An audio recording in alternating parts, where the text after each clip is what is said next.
Yigit og'ir kasalga chalinadi va bu kasallikdan u ancha yillar davomida kurashib keladi, ammo vrachlar urinishiga qaramasdan uni bir necha soatlik umri qoladi.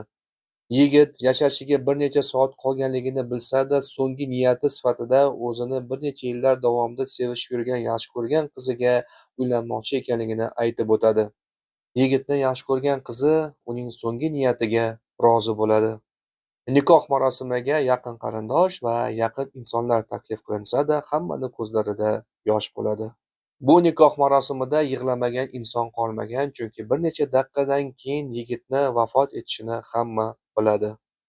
Yigit so'nggi marta kuch to'plab, kelin bilan selfiga tushadi va boshini kelini yelkasiga qo'yib jon taslim qiladi.